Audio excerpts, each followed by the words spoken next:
দস্তুগিরদের কয়েদখানার অন্ধকুটুরি। এখানে নিঃসঙ্গভাবে আসেমের 5 দিন কেটে গেছে।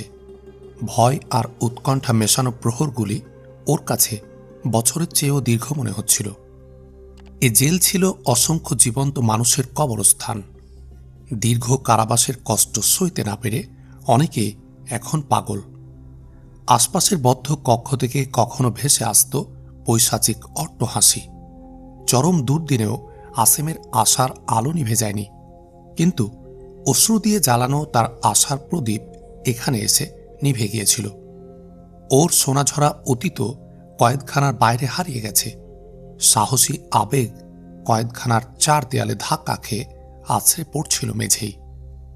পেছনের এবড়োথেবড়ো পথের পদচিহ্নগুলো এখানে এসে মুছে গিয়েছিল। কখনো ওর অশান্ত আত্মা ছুটে যেত 1000 মাইল দূরের সে খরজুর বিধিতে, সে মরু উপত্যকায় যেখানে মুক্ত বাতাসে ভেসে বেড়ায় আনন্দ সঙ্গীতের সুর ঝঙ্কার।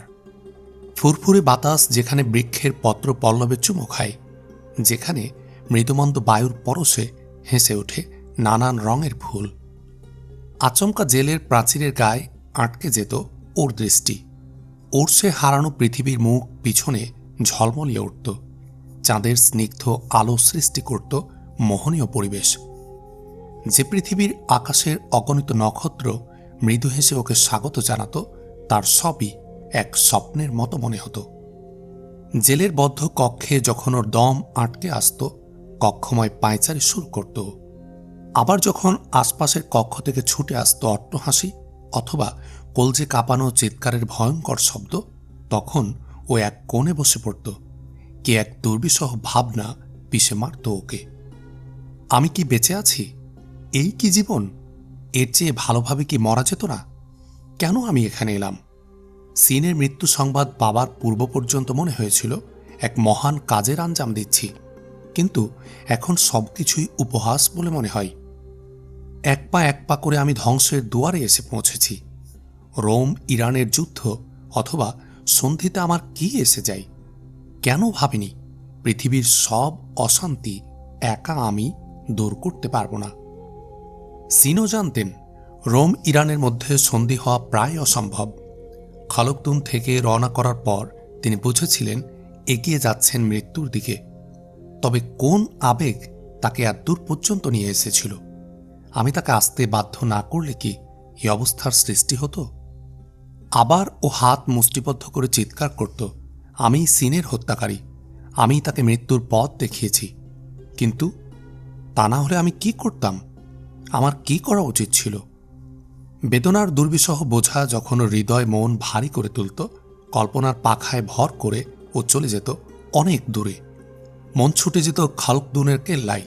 আচমকা ওর সামনে দেখা দিত ফুস্তিনা। অননায় ফুটে উঠত ওর কণ্ঠে, ফুস্তিনা, আমি অপরাধী। তোমার পিতাকে যদি দস্তগিরদ যাবার পরামর্শ না দিতাম। আমায় ক্ষমা করো ফুস্তিনা, আমার দিকে তাকাও। তুমি ছাড়া যে পৃথিবীতে আমার কেউ নেই।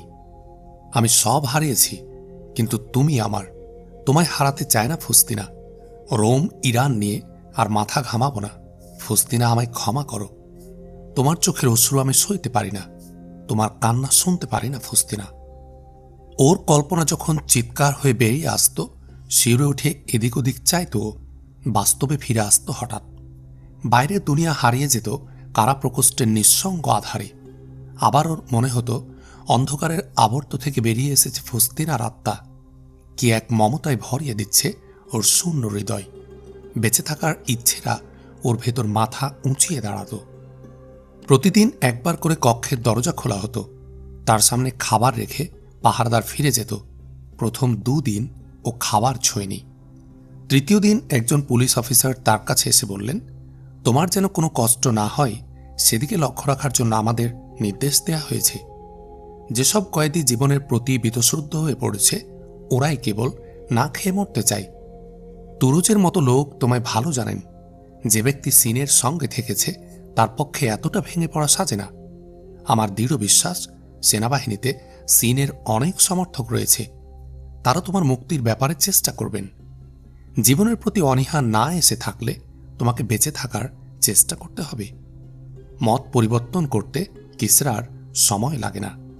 আমি অনেক মন্ত্রী ও সিপাহসালারকে ফাঁসি কাস্টে ঝুলতে দেখেছি, অনেক বন্দির প্রতি ফুল ছড়াতেও দেখেছি। আমি তুরুজের সাথে দেখা করতে চাই, তাকে কি এ সংবাদটা দেবেন? ঠিক আছে, তাকে বলবো, তবে সরাসরি হয়তো তিনি তোমার সাথে সাক্ষাৎ করবেন না। 1 সপ্তাহ কি 1 মাসও তোমার অপেক্ষা করতে হতে পারে। এমনও হতে পারে যে তোমার মুক্তির নির্দেশ নিয়েই তিনি এখানে আসবেন। অফিসার ফিরে গেল। আধার কারা প্রকোষ্ঠে আসেমের জন্য রেখে গেল আশার ক্ষীণ আলো। এই প্রথম ও পেট পুরে খেল। এরপর নিজের মুক্তির ব্যাপারে চিন্তা করতে লাগল। 6ষ্ঠ দিন। 4 জন সশস্ত্র সিপাই আসেমকে কয়েদখানা থেকে বের করে দারোগার বাসায় নিয়ে এলো। এক বড়সড় কক্ষে দারোগা ছাড়াও তুরোজ এবং এক বৃদ্ধ ছিলেন। পোশাকে বুড়োকে একজন সম্মানিত ব্যক্তি বলে মনে হচ্ছিল। তুরোজ পাহারাদারদের ইঙ্গিত করল। বেরিয়ে গেল ওরা। এরপর আসেমের দিকে ফিরে বলল, ইরোজের সাথে তোমার ভালো জানাশোনা আছে? জি, ও সিনের কোনো আত্মীয়ের ছেলে। তার সাথে কয়েকবার আমার দেখা হয়েছিল। সে কি নিহত? জি, আমার চোখের সামনেই জঙ্গলিরা তাকে হত্যা করেছে। তুরোজ বৃদ্ধের দিকে ইশারা করে বলল, ইনি ইরোজের পিতা। পুত্রের মৃত্যুর ঘটনা শোনার জন্য মাদায়েন থেকে এসেছেন। আসেম বৃদ্ধকে বলল, মৃত্যুর সময় আপনার ছেলের মাথা আমার কোলের উপর ছিল। আফসোস, তাকে বাঁচাতে পারলাম না। বৃদ্ধ স্তব্ধ বিস্ময়ে আসেমের দিকে তাকিয়ে রইল। অবশেষে নিজেকে সংযত করে বলল, ইরোজ আমায় বলেছিল সিনের ঘরে এক আরবকে খুব গুরুত্ব দেয়া হয়। সম্ভবত এরপর তুমি হাবশার অভিযানে চলে গিয়েছিলে। তারপর থেকেই তুমি লাপাত্তা। যদি তুমি সেই হও তবে তোমার কথা আমি বিশ্বাস করি। জঙ্গলিরা আমার ছেলেকে হত্যা করে থাকলে তুমি ওখানে গেলে কিভাবে? সে এক বিরাট কাহিনী। হাবশার পথে আমি আহত হয়েছিলাম, অজ্ঞান হয়ে পড়েছিলাম প্রচণ্ড জ্বরে। সেনাবাহিনী আমায় পেছনে রেখে এগিয়ে গেল। জ্ঞান ফিরলে দেখলাম রোমান চাকর এবং কিপ্তি মাল্লারা আমায় ব্যাবিলন না পৌঁছিয়ে নীলের পথে সাগরের দিকে এগিয়ে চলছে। ওখানে একটা রোম জাহাজে তুলে আমায় কস্তন্তুনিয়া নিয়ে আসা হলো। এই রোমান চাকরটা ছিল প্রভাবশালী বংশের ছেলে। কস্তন্তুনিয়ায় ওরা আমার সাথে দারুণ ভদ্র ব্যবহার করেছে। তার সাথেই আমি ওখানে গিয়েছিলাম। জানতাম না ওখানে ইরোজের সাথে দেখা হবে। কিন্তু তুমি যে বললে আমার ছেলে জঙ্গলিদের হাতে নিহত হয়েছে। জি, কাইজারকে অকস্মাৎ আক্রমণ করার জন্য ওরা এসেছিল, কিন্তু জঙ্গলিরা রোমানদের উপর চড়া হবার পূর্বেই আপনার ছেলেকে হত্যা করেছে। এ কি করে সম্ভব? ইরোজ খাকানের কাছে একজন দূত হিসাবে গিয়েছিল। তার সঙ্গীদের কেউ ফিরে আসেনি। আমি ওখানে আর কোনো ইরানিকে দেখিনি। সম্ভবত ওদেরকে পূর্বেই হত্যা করা হয়েছিল। এমনও হতে পারে যে ওদের বন্দি করে রাখা হয়েছে। কোনো দূতকে হত্যা করা জঙ্গলিদের জন্য সাধারণ ব্যাপার। সন্ধির জন্য কায়সারের দূতকে নিয়ে আসার কারণে যদি সিনকে হত্যা করা যায়, তাহলে ইরোজকে হত্যা করার জন্য ওরাও হয়তো কিছু একটা বাহানা খুঁজে পেয়েছে। এমনও হতে পারে ইরোজের কোনো কথায় ওরা তাকে সন্দেহ করেছিল। আসেম বিস্তারিত বর্ণনায় গেল না, কারণ এতে হয়তো ঝামেলা বাড়তে পারে। তুরোজ এবং ইরোজের পিতার বিভিন্ন প্রশ্নের জবাব দেয়া শেষ করে ও বলল, ইরোজ হেরাকল কেন গিয়েছিল জানি না। এও জানি না জঙ্গলিরা ওর উপর ক্ষেপে গিয়েছিল কেন। রথ খেলার সময় ওকে নিয়ে জঙ্গলিরা জটলা করছিল। হঠাৎ ও দৌড়ে রোমানদের দিকে ছুটে এলো, কিন্তু রোমানরা কোনো সাহায্য করার পূর্বেই ও এক জঙ্গলির বল্লমের আঘাতে লুটিয়ে পড়ল। এরপর খাকানের ফৌজ ঝড়ের বেগে এসে রোমানদের উপর ঝাঁপিয়ে পড়ল। প্রশ্ন হল, আপনার ছেলেকে কেন ওরা হত্যা করল? এর জবাব শুধু ইরোজের সঙ্গীরাই দিতে পারে, কিন্তু আমার মনে হয় ওদের কেউ বেঁচে নেই। বুড়ো খানিক ভেবে বললেন, আমার ছেলেকে কি রোমানরা হত্যা করতে পারে না? আসেম বলল, রোমানরা দোষী হলে জঙ্গলিদেরকে অপবাদ দিতে যাব কেন? তুমি যে রোমানদের সাথী। আসেম ভারাক্রান্ত কণ্ঠে বলল, আমি সিনের সঙ্গে ছিলাম। শুধু জানতাম সিনের বন্ধুরা আমার বন্ধু, তার শত্রু আমারও শত্রু। তিনি বেঁচে নেই। এখন আমার বন্ধু অথবা শত্রু কেউ নেই। ইরোজের মৃত্যুর সঠিক কোনো কারণ আপনাকে দিতে পারলাম না বলে দুঃখিত, তবে এতটুকু সত্য যে জঙ্গলিরাই ওকে হত্যা করেছে। মৃত্যুর সময় আমি তাকে সাহায্য করার চেষ্টা করেছিলাম। আমরা ছিলাম একে অপরের বন্ধু, কিন্তু দুঃখ হচ্ছে আমরা কেন আরও কাছাকাছি আসিনি। আপনাকে সন্তুষ্ট করার জন্যই কথা বলিনি। আমি জানি আপনাদের খুশি অখুশিতে আমার কিছু আসবে যাবে না। আমার বিশ্বাস তুমি মিথ্যে বলছো না। তোমার শকরগুজারি করছি। মৃত্যুর সময় যে আমার ছেলেকে সাহায্য করেছে তার কোনো সাহায্য করতে পারছি না বলে দুঃখিত। ভারী হয়ে এলো বুড়োর কণ্ঠ। তুরজ দারোগাকে বলল, তুমি একে গেট পর্যন্ত দিয়ে এসো, আমি কয়েদির সাথে কিছু দরকারি আলাপ করব। দারোগা চলে গেল। কিছুক্ষণ নীরব থেকে তুরজ বলল, কেউ সিংহের মুখে মাথা গলিয়ে দিলে আপন বন্ধুরাও তার কোনো উপকার করতে পারে না। সিনের ক্ষেত্রে আমি অসহায়। তবে তুমি একটু বুদ্ধি খাটালে বেঁচে যেতে পারো। আমার কথা মতো চললে শাহানশাহ হয়তো তোমায় মুক্ত করে দিতে পারেন। সিনের রক্ত বৃথা যাবে না। এখন আমি কি বলছি শোনো। সিনকে হত্যা করার কারণে বিভিন্ন শহরে শাহানশাহর বিরুদ্ধে বিদ্রোহের আশঙ্কা দেখা দিয়েছে। ফৌজের এক বিরাট অংশ এখন আর যুদ্ধ চায় না। এই প্রথম দস্তগিরদের আমির, ওমরা এবং অফিসারদের পরামর্শের জন্য ডাকা হয়েছে। রোমের দূতদের সাথে কেমন ব্যবহার করা হবে সভায় এ ব্যাপারে আলোচনা হয়েছে। অনেকেই বলেছেন ওদের সাথে দেখা করুন, কেউ বলেছেন ওদের দেশে ফেরত পাঠিয়ে দিন। অল্প কজন তাদেরকে শাস্তি দেওয়ার প্রস্তাব পেশ করেছিল। এখন শাহানশাহ ওদের সাথে দেখা করবেন। এখন থেকে ওরা রাজকীয় অতিথি। কিছুদিনের মধ্যে ওদের ডেকে পাঠানো হবে। রোমানরা সকল শর্ত মেনে নিলে সন্ধি হয়ে যাবে হয়তো। আজ আমি কায়সারের দূতদের সাথে দেখা করেছি। ওরা বলেছে সর্বপ্রথম শাহের কাছে তোমার মুক্তির কথা বলবে। আমি নিষেধ করে দিয়েছি। বলেছি এমন হলে পরিস্থিতি অন্যদিকে মোড় নিতে পারে। তোমরা নিরাশ হও না। আশা করি ওর মুক্তির একটা পথ বের হবেই। দারোগা ভেতরে ঢুকল। তুরজ তাকে ইঙ্গিত করল সরে যেতে। দারোগা বেরিয়ে যেতেই তুরজ আবার বলতে লাগল, তোমায় বলেছি সিনের মৃত্যুর কারণে সৃষ্ট পরিস্থিতিতে শাহ উদ্বিগ্ন। তুমি ইচ্ছে করলে তার এ উদ্বেগ দূর করে দিতে পারো। আমি কিভাবে শাহানশাহর উৎকণ্ঠা দূর করব? তুমি অনেকদিন সিনের সঙ্গে ছিলে। তার ব্যাপারে তোমার যে কোনো কথায় বিশ্বাস করা হবে। তুমি তো জানো শাহানশাহ কখনো নিজের ভুল স্বীকার করেন না। তিনি সবসময় এমন লোক খোঁজেন যে জনগণের সামনে তার ভুলকে সঠিক প্রমাণ করবে। আপনার কথা আমি বুঝতে পারলাম না। আসেমের কণ্ঠে উদ্বেগ। নিজের জীবন বাঁচানোর জন্য তোমাকে ভর জলসায় বলতে হবে যে আসলেও সিন এক গাদ্দার। রোমানদের বাঁচানোর জন্য সে সেনাবাহিনী ভুল পথে পরিচালনা করেছিল। আরও বলবে সিন খ্রিস্টান হয়ে গিয়েছিলেন। তার অনুগত সৈন্যরা রোমানদের সাহায্য করত। ক্রোধে বিবর্ণ হয়ে গেল আসেমের চেহারা। সে চিৎকার দিয়ে বলল, না না, মরার পূর্বেই আমি মরতে চাই না। তার সাথে সম্পর্ক থাকার কারণে আমি বেঁচে আছি। তার প্রতি আনুগত্য আমার জীবনের শেষ সম্বল। বোকামি করো না। সিনের সাথে সম্পর্ক তো তোমার মৃত্যুর পথ দেখাবে। তাকে তুমি ফিরিয়ে আনতে পারবে না। তার প্রশংসায় পঞ্চমুখ হলে দারোগা জেলের দুয়ার খুলে তোমায় বলবে না যে তুমি মুক্ত। কিন্তু তাকে গালি দিলে তোমার ভালো হবে। মৃত্যুর সাথে সাথে তার সাথে তোমার সব সম্পর্ক শেষ হয়ে গেছে, কিন্তু কিসরা বেঁচে আছে। তার সাথে তোমার জীবন মরণ। নিজের জন্য না হলেও সিনের অসহায় পরিবারের জন্য আমার কথা শোনো। তুমি বেঁচে থাকলে তার স্ত্রীর দুঃখ দূর করতে পারবে তার মেয়ের চোখের পানি মুছে দিতে। পতিত ব্যক্তি কারো সাহায্য করতে পারে না।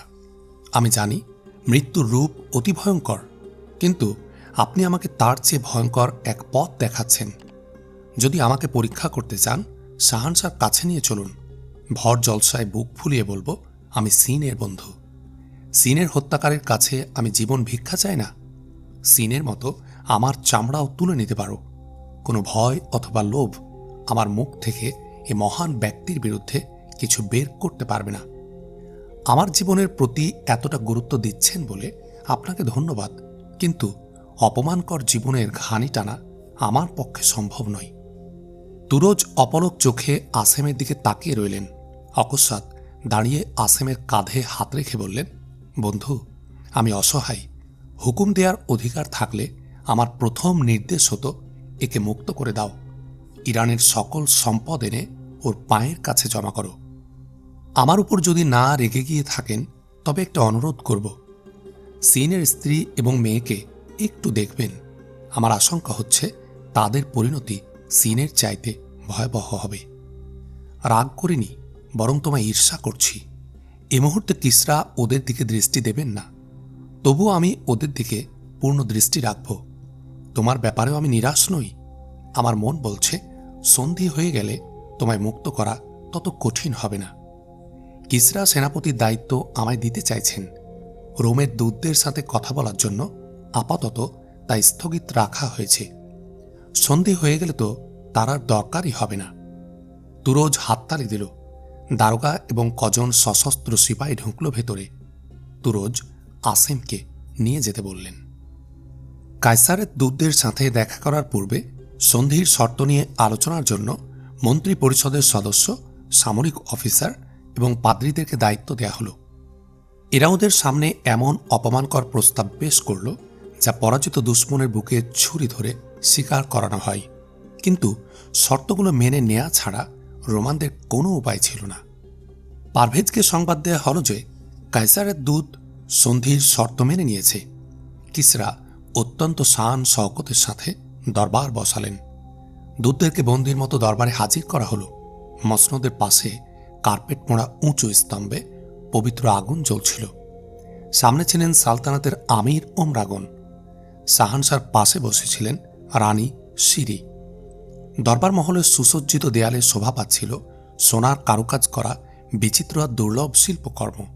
মেঝেই দামি কার্পেট, ছাদে ঝুলানো অসংখ্য ঝাড়বাতি। রোমানদের কাছে দরবার কক্ষটি স্বপ্নপুরীর মতো মনে হচ্ছিল। দরবারীদের পরনে ছিল শাহী পোশাক, জহরের কারুকার্যময় টুপি, যেন পৃথিবীর সব সম্পদ এখানে এনে জমা করা হয়েছে। ওরা এ আশা নিয়ে এসেছিল যে ওদের বিনম্র আবদারে শাহ হয়তো সন্ধির শর্তাবলী সহজ করবেন। কিন্তু ওরা যখন মসনদ থেকে কয়েক কদম দূরে এসে দাঁড়ালো, সিপাহীরা জোর করে তাদের মাথা মাটিতে ঠুকে দিল। কিসরার ইঙ্গিতে ওদের আবার হাত ধরে দাঁড় করিয়ে দেয়া হলো। ঘোষক চিৎকার দিয়ে রোমান ভাষায় বলল, দিগ্বিজয়ী সম্রাটের সামনে হাত জোর করে দাঁড়াও। প্রাণের মায়া থাকলে দৃষ্টি অবনত করো। ওরা নির্দেশ পালন করল। সাইমন অনেকটা সাহসে ভর করে বলল, আলিজা, আমরা হেরাক্লিয়াসের পক্ষ থেকে। আবার নকিবের কণ্ঠ গর্জে উঠল, খামোশ! রাজাধিরাজের সাথে সরাসরি কথা বলার দুঃসাহস দেখিও না। নির্বাক হয়ে গেল সাইমন। উজির কিসরাকে বললেন, জাহাপনা, আপনার এ গোলাম সন্ধির শর্তাবলী ঘোষণা করার অনুমতি চাইছে। কিসরা ঈষৎ মাথা নাড়লেন। উজির বলতে লাগল, দিগ্বিজয় বীর মহানুভব সম্রাট খসরু পারভেজ রোম সম্রাটের আবেদন কবুল করেছেন। হেরাক্লিয়াসের দূতদের সাথে সন্ধির শর্তাবলী নিয়ে আলোচনা হয়েছে। হেরাক্লিয়াস সিরিয়া, ফিলিস্তিন, আর্মেনিয়া এবং পশ্চিম এশিয়ার শাহানশাহে ইরানের অধিকার স্বীকার করে নিয়েছেন। শাহানশাহ বলেছেন, বসফরাসের ওপারের আর কোনো এলাকা দখল করা হবে না। রোম সম্রাটকে 1000 সোনার বাট, 1000 রৌপ্য বাট, 1000 রেশমের জুব্বা, উন্নত মানের 1000 ঘোড়া এবং 1000 রোমান যুবতী খেরাজ হিসেবে ইরানকে দেবেন। 2 মাসের মধ্যে শর্ত পূরণ না হলে সন্ধি নাকচ বলে বিবেচিত হবে। মহামান্য সম্রাট দূতদের জিজ্ঞেস করছেন, তারা কি এসব শর্তে রাজি? সাইমন কিসরার দিকে তাকিয়ে ভারাক্রান্ত কণ্ঠে বললেন, আলিজা, হেরাক্লিয়াস আপনার শর্ত পালন করতে অস্বীকার করবেন না। কিন্তু রোমের অবস্থা আপনার অজানা নয়। এত সম্পদ জমা করার জন্য আমাদের কিছু সময়ের প্রয়োজন। রানী চাপাস্বরে কিসরাকে কি যেন বললেন। কিসরা এই প্রথম ওদের দিকে লক্ষ্য করে বললেন, আমার শর্ত মেনে নেবে? হেরাক্লিয়াস আমাদেরকে এ ব্যাপারে আশ্বস্ত করতে পারলে তাকে কিছু সময় দেওয়ার কথা চিন্তা করতে পারি। আলিজা, আমরা আপনাকে এ আশ্বাস দিচ্ছি যে হেরাক্লিয়াস এসব শর্তাবলী মেনে নেবেন। কয়েকদিনের মধ্যে তার লিখিত প্রতিশ্রুতি আপনার কাছে পৌঁছে যাবে। হেরাক্লিয়াসকে বলবে, কোনো রকমের চালাকি করলে আমার সিপাহীরা পৃথিবীর শেষ প্রান্ত পর্যন্ত তাকে ধাওয়া করবে। দুনিয়ার বুক থেকে কস্তন্তনিয়ার নাম নিশানা মুছে যাবে। জাহাপনা, আপনাকে খেপালে আমাদের যে কী অবস্থা দাঁড়াবে হেরাক্লিয়াস তা জানেন। মহামান্য শাহানশাহর অনুমতি পেলে একটা আবদার করতে চাই। বলো, কি বলবে? আলিজা, এক আরব দস্তগিরদ পর্যন্ত আমাদের পথ দেখিয়ে এনেছে। যে এখন আপনার বন্দী, তার অপরাধ সে রোম ইরানের মধ্যে সন্ধি চাইছিল। মহামান্য সম্রাটের কাছে তার মুক্তির আবেদন করছি। পারভেজ ক্ষুব্ধ কণ্ঠে বললেন, সে এমন এক গাদ্দারের সঙ্গে যাকে হত্যা করা হয়েছে। আর একটা কথাও বলবে না? এবার যেতে পারো। সাইমন কিসরাকে কর্নিশ করে উল্টো পায়ে বেরিয়ে গেল। দস্তগিরদের বড় পাদ্রী মসনদের কাছে এগিয়ে এসে বলল, আলিজা, এ মহান বিজয়ের জন্য প্রজাদের পক্ষ থেকে আমি আপনাকে মোবারকবাদ দিচ্ছি। এবার ইরানের প্রতিটি লোক বুক ফুলিয়ে বলতে পারবে যে কায়সার তার শাহানশাহের এক নিকৃষ্ট গোলাম। এক উচির স্লোগান তুলল, দিগ্বিজয়ী কিসরা জিন্দাবাদ, ইরানের শত্রুরা ধ্বংস হোক। সম্মিলিত কণ্ঠের স্লোগানে কেঁপে উঠল সমগ্র দরবার কক্ষ। হঠাৎ পারভেজ হাত তুললেন। স্লোগান থেমে গেল। তিনি বললেন, এ বিজয়ের জন্য এক হপ্তাহ আনন্দ উৎসব করা হবে। কায়সারের দূত পরদিন কস্তুনতুনিয়ার পথ ধরল। সূর্য ডুবেছে অনেক আগে। বিছানায় গা এলিয়ে দিয়েছেন ইউসিবা। পাশের পালঙ্কে বালিশের ঠেস দিয়ে ফুস্তিনা সুঁইয়ের কাজ করছিল। হঠাৎ দরজায় আলতো টোকা পড়ল। চমকে ফুস্তিনা প্রশ্ন করল, কে? আমি ফিরোজ। হাতের কাপড় একদিকে রেখে ও দরজা খুলে দিল। বুড়ো চাকর হতভম্বের মতো ইউসিবার বিছানার দিকে চাইতে লাগল। কি হয়েছে চাচা? আম্মাকে তুলে দেব? না, তার ঘুম ভাঙানো ঠিক হবে না। তুমি আমার সাথে এসো।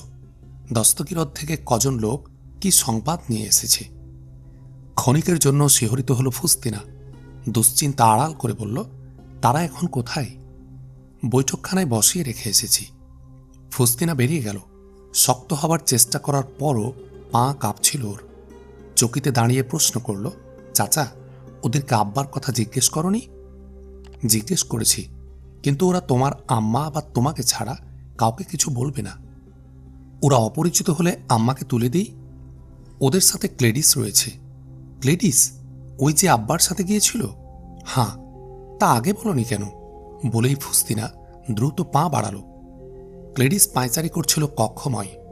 ফুস্তিনা কামরায় ঢুকেই প্রশ্ন করল, আপনি কখন এসেছেন? আব্বা কোথায়? আপনারা একা কেন? আপনার বন্ধু সাথে আসেনি? এক নিঃশ্বাসে কথা কটি বলে ক্লেডিসের দিকে তাকিয়ে রইল ফুস্তিনা। ক্লেডিস নির্বাক চোখে কতক্ষণ ফুস্তিনার দিকে চেয়ে রইল। এরপর তার কণ্ঠ থেকে ঝরে পড়ল এক রাস বেদনা। আপনার আব্বা এবং আসেম আমাদের সাথে আসতে পারেনি। আমরা সূর্যাস্তের সময় এখানে পৌঁছেছি। অবস্থান করছি বাইরের সেনা ছাউনিতে। আগামীকাল ভোরে দেশে চলে যাব। আশঙ্কা ছিল যাবার পূর্বে হয়তো আপনাকে দেখব না। কেল্লার মুহাফিজের কাছে বলে অনেক কষ্টে ভেতরে ঢোকার অনুমতি নিয়েছি। আপনার আম্মা কেমন আছেন? কদিন থেকে আমার শরীরটা খারাপ যাচ্ছে, এজন্য একটু তাড়াতাড়ি শুয়ে পড়েছেন। কোনো জরুরি কথা থাকলে তুলে দেই? না থাক, তাকে কষ্ট দেওয়ার দরকার নেই। আপনি বসুন, কিছু প্রয়োজনীয় কথা বলবো। ফুস্তিনা উৎকণ্ঠা নিয়ে একটা চেয়ারে বসে পড়ল। ক্লেডিস খানিকক্ষণ পেরেশান চোখে তাকিয়ে রইল দরজায় দাঁড়ানো ফিরোজের দিকে। এরপর ফুস্তিনার দিকে ফিরে বলল, আপনার এ বুড়ো চাকর কতটা বিশ্বস্ত? আব্বা ওকে কখনো সন্দেহ করেননি। আমি তো তাকে ফিরোজ চাচা বলেই ডাকি। কিছুক্ষণ ভেবে নিয়ে ক্লেডিস বলল, আমি যে আসেমের বন্ধু, আপনি তা জানেন? হ্যাঁ জানি। আমিও আপনাকে আমার ভাইয়ের মতোই মনে করি। কিন্তু কি হয়েছে? ঈশ্বরের দোহায় আমায় সব খুলে বলুন। ক্লেডিস এগিয়ে এলো।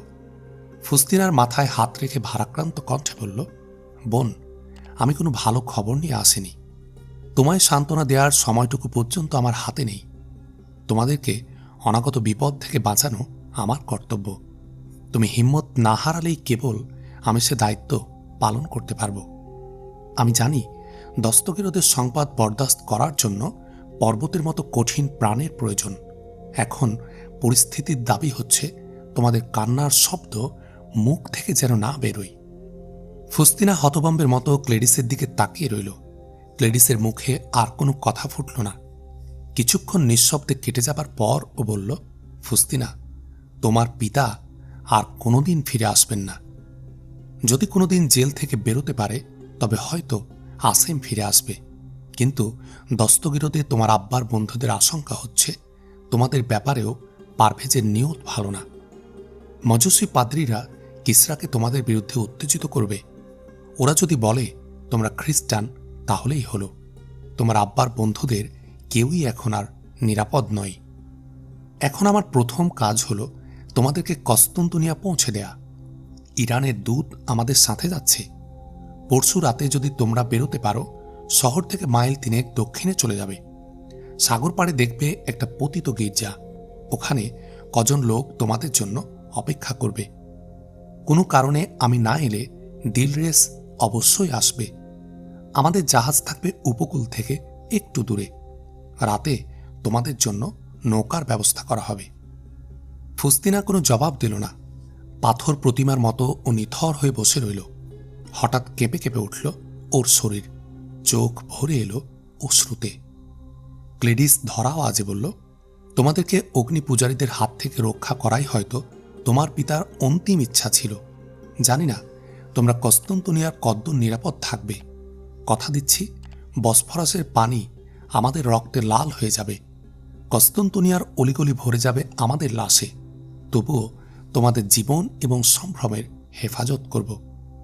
কমপক্ষে তোমরা এই অনুযোগ করবে না যে কায়সারের সিপাহীরা সিনের স্ত্রী কন্যার অসহায়ত্বে বিদ্রুপ করেছে।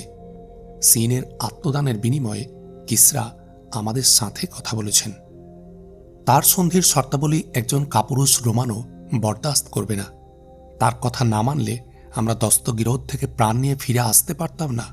এখন মনে হচ্ছে যুদ্ধ থামেনি, বরং রোম ইরান চূড়ান্ত সংঘর্ষের মুখোমুখি হয়েছে। তুমি বুঝতেই পারছ, যুদ্ধ লেগে গেলে আমরা আর কোনো সহযোগিতাই করতে পারব না। এখানে এখনও সিনের মৃত্যু সংবাদ প্রকাশ পায়নি। দস্তগিরদ থেকে আসা ইরানিরা অল্প কজন দায়িত্বশীল অফিসারের সাথে আলাপ করেছে। এ সংবাদ সাধারণ সৈন্যদের কাছে প্রকাশ করতে তারা কঠোরভাবে নিষেধ করে দিয়েছেন।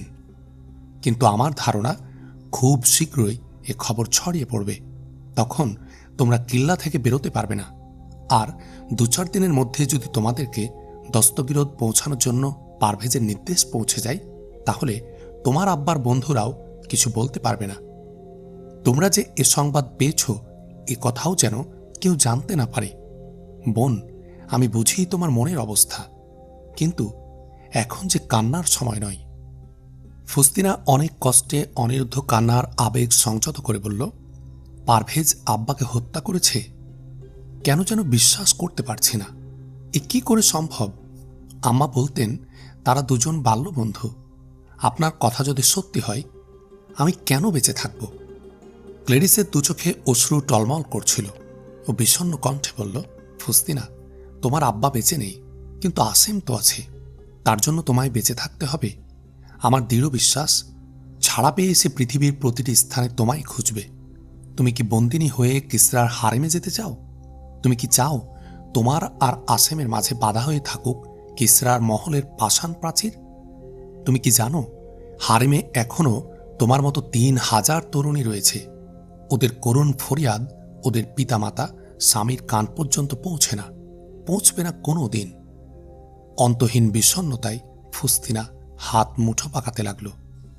কিছুক্ষণ থেমে ক্লেডিস ফিরোজের দিকে ফিরে বলল, তুমি যদি সিনের অনুগত হও তাহলে এদের সাহায্য করতে পারো। পরশুরাতে আমার লোকেরা এদের এখান থেকে বের করে নেওয়ার চেষ্টা করবে। এই চেষ্টা হবে প্রথম এবং শেষ। এরপর হয়তো এমন সুযোগ আর পাব না। ফৌজের কোনো বড় অফিসার থাকলে আমার কথার সত্যতা যাচাই করতে পারত। ফিরোজের চোখ থেকে অশ্রু ঝরছিল। কোনো ফৌজি অফিসার এ সংবাদ আমার কাছে গোপন করবে না। আপনার কথা আমি অবিশ্বাস করিনি। মুনিব যাবার সময় বুঝতে পেরেছিলেন দস্তগিরদ থেকে আর ফিরে আসবেন না। পরশু পর্যন্ত কোনো ঝুটঝামেলা না এলে আমরা সাগর পাড়ে আপনাদের অপেক্ষায় থাকব। পুরনো গির্জা আমি কয়েকবার দেখেছি। ফুস্তিনা, তোমার মাকে সান্ত্বনা দিয়ে যেতে পারলাম না। তিনি এখানে থাকলে হয়তো আমি আরও বিপাকে পড়তাম। এবার আমায় যেতে হয়।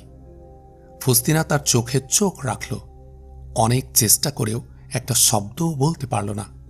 ক্লেডিস খোদা হাফেজ বলে দরজার দিকে পা বাড়াল, ফিরোজ অনুগমন করল তার। রোম সাম্রাজ্যের ঐতিহ্য গৌরব ধুলোয় মিশে গেছে। ইরান বিজয় গর্বে মদমত্ত, রোমানরা ওদের করদ প্রজা। ইরানের জনগণ আনন্দ উৎসবে মুখর। মদের ভাঁড়গুলো শূন্য হয়ে গেছে। বিজিত এলাকার সৈন্যরা এ সংবাদ পেয়েছিল একটু দেরিতে। ওরাও হপ্তাভর উৎসব করল। কিন্তু এসব এলাকার জনসাধারণের উপর নেমে এসেছিল সীমাহীন বিপর্যয়। মদে মাতাল ইরানি সিপাহীরা রোমানদের বাড়িতে ঢুকে পড়ত। ওদের চিৎকারে কেঁপে উঠত নিথর প্রকৃতি। যুদ্ধ সময়কার বর্বরতার ঝড় আবার ফিরে এসেছিল ওদের কাছে।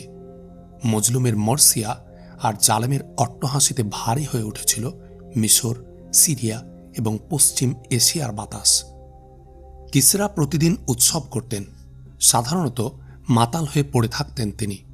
মদ আর নাচ গানের জলসায় হাঁপিয়ে উঠলে চাটুকারদের ডেকে নিতেন। ওরা কিসরার বিজয়কে দারার বিজয়ের সাথে তুলনা করে বোঝাতে চাইত যে পৃথিবীতে কিসরার সমান আর কেউই নেই। অগ্নিপূজারী পাদ্রীরা তাকে দেবতার মতো পূজা করত। অগ্নিবেদিতে রূপান্তরিত না করায় এদের দুঃখের অন্ত ছিল না। একদিন ইরানের গভর্নর খাজনা জমা দেওয়ার জন্য দস্তগিরদ এসে পৌঁছল। পারভেজ তাকে ডেকে পাঠালেন। ইয়াসেন সম্পর্কে কয়েকটি প্রশ্ন করে বললেন, আরবের এক লোক নবুয়তের দাবি করছে, তার ব্যাপারে তুমি কি জানো? আলিজা, শুনেছি মক্কায় তার জন্ম। তার দাবি তার কাছে খোদার কালাম আছে। তুমি কি জানো সে রোমানদের হাতে আমাদের পরাজয়ের ভবিষ্যৎবাণী করেছে? শুনেছি জাহাপনা, কিন্তু আপনি পেরেশান হবেন না। মক্কার লোকেরা তার অনুসারী কজন অসহায়কে দেশ থেকে বের করে দিয়েছে। ওরা আশ্রয় নিয়েছে ইয়াসরিবে। মক্কা থেকে আমি সংবাদ পেয়েছি যে তার নিজের কাবিলাই তার দুশমন। ওরা তাকে ইয়াসরিবে বেশি দিন থাকতে দেবে না। সিরিয়া থেকে মক্কা হয়ে যেসব ব্যবসায়ীরা ইয়ামেন আসে, আমি তাদের মাধ্যমে আরবের সব খবর জানতে পাই। ইরানিদের বিজয় সংবাদ শুনলে ওখানকার লোকেরা সে নবীকে বিদ্রূপ করে। কাইজারের দূতদের দুরবস্থা দেখলে এরা আবার মাথা তুলে দাঁড়াবে। আরবের কোনো পাগলতা বিশ্বাস করবে না। সম্ভবত সন্ধির খবর এখনও ইয়াসরিব পৌঁছেনি। শুনলে ইয়াসরিবের লোকেরাও তাকে উপহাস করবে। জাহাপনা, আমি আশ্চর্য হচ্ছি ওই সব লোকদের দুঃসাহস দেখে যারা আপনাকে এই ভবিষ্যৎবাণী শুনিয়ে পেরেশান করছে। কিসরা ক্ষুব্ধ কণ্ঠে বললেন, এ সংবাদে আমি পেরেশান নই। আমি কাইজারের অহংকার চিরদিনের জন্য ধুলায় মিশিয়ে দিয়েছি। ওরা আর কোনোদিন মাথা তুলে দাঁড়াতে পারবে না। কিন্তু আমার বুঝে আসছে না, এক আরব কেন আমাদের বিরুদ্ধে ভবিষ্যৎবাণী করল? আমাদের শক্তির খবর জানে না? পৃথিবীতে কি এমন লোকও আছে? আলিজা, রোমানদের ফুসফুসে যখন খানিকটা বাতাস ছিল, আরবের নবী তখন ভবিষ্যৎবাণী করেছিলেন। ওরা ভেবেছিল যুদ্ধের গতি ফিরে যাবে। আমি তো 5 বছর পূর্বেই এ সংবাদ পেয়েছিলাম, কিন্তু তখন কেউই এ ভবিষ্যৎবাণীর কোনো গুরুত্ব দেয়নি। পারভেজ ঝাঁঝের সাথে বললেন, 5 বছর পূর্বে খবর পেয়ে থাকলে আমায় জানাওনি কেন? জাহাপনা, দুনিয়ার কোনো শক্তি আপনাকে পরাজিত করতে পারে এ ব্যাপারে আমার ন্যূনতম আশঙ্কা থাকলেও আপনার খিদমতে হাজির হতাম। কিন্তু আপনার বিজয় সয়লাভের সামনে এই ভবিষ্যৎবাণী অর্থহীন। খ্রিস্টান পাদ্রীরাও তো বলেছিল ইরানি ফৌজ জেরুজালেমের প্রাচীর লঙ্ঘন করতে পারবে না। কিসরার নির্দয় ঠোঁটে ফুটে উঠল এক চিলতে কুটিল হাসি।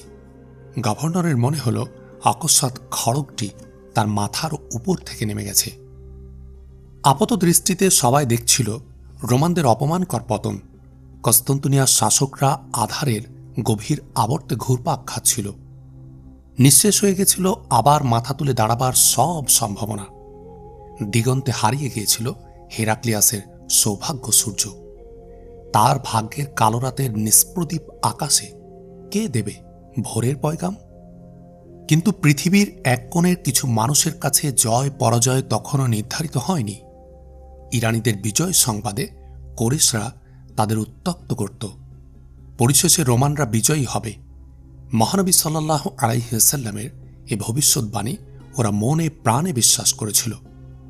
যুগের কোনো পরিবর্তন, কোনো ইনকিলাব তাদের বিশ্বাসে চিড় ধরাতে পারেনি। রোমানরা বিজয়ী হবে মক্কার কাফেরদের কাছে ছিল অসম্ভব। ওরা আশ্চর্য হতো এই ভেবে যে ভবিষ্যৎবাণীর সাথে সাথে মুসলমানদের বিজয়ের সংবাদও দেয়া হয়েছিল। আর তাই ওরা রোমানদের পরাজয়ের অপেক্ষা করছিল।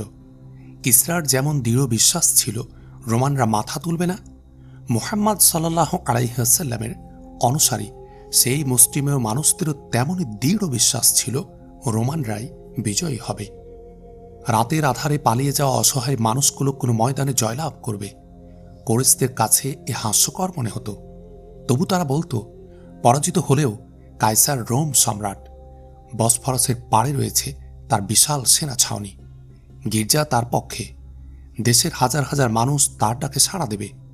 কিন্তু মুহাম্মদ সাল্লাল্লাহু আলাইহি ওয়াসাল্লাম অল্প কজন চাকর বাকর সহ তাকে দেশ ত্যাগে বাধ্য করা হয়েছে। কি আছে তার? সেও নাকি বিজয়ের স্বপ্ন দেখে। আত্মীয় স্বজন আর আপনজনদের অত্যাচারে অতিষ্ঠ হয়ে অসহায় এবং নিঃসম্বল অবস্থায় যিনি একদিন মদিনার পথ ধরেছিল, কে জানত তার এই ক্ষুদ্র কাফেলার প্রতিটি কদম বিজয়ের দিকে এগিয়ে চলেছে? কে জানত পথের দুধারের যে পর্বত উপত্যকা তাদের অসহায় ছবি দেখেছিল, তারা একদিন তাদের পদভারে কেঁপে উঠবে। কুফুরের কুজ্ঝটিকা থেকে বাঁচার জন্য যে আলো অন্যত্র আশ্রয় খুঁজছিল, তারই আলোকছটায় মক্কার দিক বিদিক ঝলমলিয়ে উঠবে। এ কথা কি করে ভাববে সাধারণ মানুষ? পৃথিবী চেয়ে চেয়ে দেখেছিল আরবের সর্বত্রই কেবল ইসলামের দুশ্মন আর অনারবে রোমানদের শত্রু। ওদের কাছে ইসলামের ভাগ্য ছিল মক্কার মুশরিকদের হাতে, আর রোমানদের ভাগ্য ছিল ইরানীদের হাতে। জর্দস্তের ধর্ম খ্রিস্টবাদের উপরে বিজয়ী হয়েছে এ ভেবে অগ্নি পূজারীরা উল্লাস করছিল। লাত মানাত ইসলামকে নিঃশেষ করতে পেরেছে ভেবে কোরাইশরা ছিল আনন্দিত। কিন্তু মহানবী সাল্লাল্লাহু আলাইহি ওয়াসাল্লামের ভবিষ্যৎবাণী অবিশ্বাস করার মতো একজন মুসলমানও ছিল না। ওরা ছিল তার সে চিন্তাধারার সাথে একাত্ম। অনাগত ভবিষ্যতের স্বপ্নীল আশায় ওরা নির্যাতন সয়ে যাচ্ছিল। পৃথিবীর কেউ ওদের মতো এতটা অত্যাচার সয়নি, আবার নিজের ভবিষ্যৎ নিয়ে ওদের মতো এতটা আশাবাদীও কেউ ছিল না। রোমানরা কিভাবে বিজয়ী হবে? অসহায় মুসলমানরা কাফিরদের পরাজিত করবে কিভাবে? তাদের সব ভাবার দরকার ছিল না। ওরা শুধু জানত মহানবী সাল্লাল্লাহু আলাইহি ওয়াসাল্লাম বিজয়ের ভবিষ্যৎবাণী করেছেন।